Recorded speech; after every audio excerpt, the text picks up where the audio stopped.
Сәлеметсіздер ме, құрметті достар. Өздеріңіз білесіздер, біз өткен жылы мына 6 тас деген есептеу парағын ұсынған болатынбыз. Осыған байланысты сатып алған қолданушылар арасында мынандай сұрақтар болды. Бізде қандай қиындықтар туындады деп сұраған кезде, олардың көбінің айтқаны, мысалы 2 орынды сан алған кезде, мысалы 24 деп. Бұл санның 1-ден 2-ге, 3-ге, немесе 7-ге, 5-ге бөлінетіндігін мен қайдан білемін? Ойша бөлу бізге қиындық тудырады дейді. Сондықтан мен сіздерге мына 2, 3-ге, 5-ге, 7-ге 1-ден мына 2 орынды санның бөліне ме, бөлінбей ме, соны үйрететін боламын. Мысалы, 2-ге бөлінетіндігін қарастырайық бүгін. 2 орынды санның 2-ге бөліну үшін, мына екінші тұрған цифр, яғни бірлігі 2-ге бөліну керек. 24 пе? 4-не қарайсыздар. 4 2-ге бөлінеді. Яғни 24 2-ге бөлінеді деген сөз.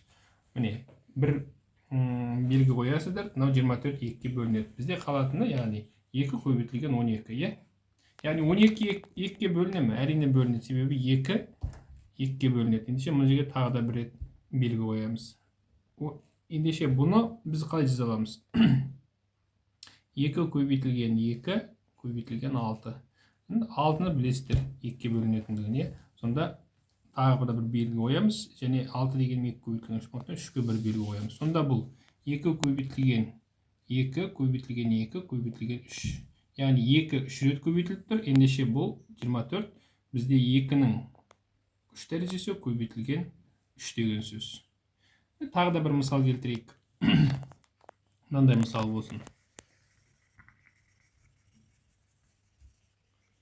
Енді тек бөліне ме, 2-ге бөлінбей ме, соны ғана қарастырайық, идеясы түсінікті болды деп ойлаймын. Мысалы, 31.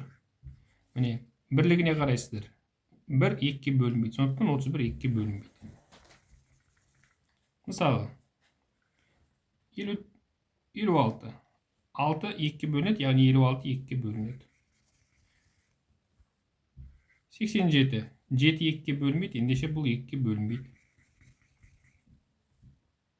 Мысалы, 78. 8 2-ге бөлінеді, яғни бұл 2-ге бөлінеді. Міне, сонымен 2 орынды санның бірлігіне қарайсыздар, екінші тұрған цифр, осы 2-ге бөлінсе, онда сөзсіз бұл сан 2-ге бөлінеді деген сөз. Міне, 2-ге бөлінетіндігін осылай анықтайтын боламыз. Енді келесі видеода мен сіздерге 3-ге бөлінгіштіктің қасиетін айтып беремін. Жақсы сау болыңыздар, видеоны таратыңыздар.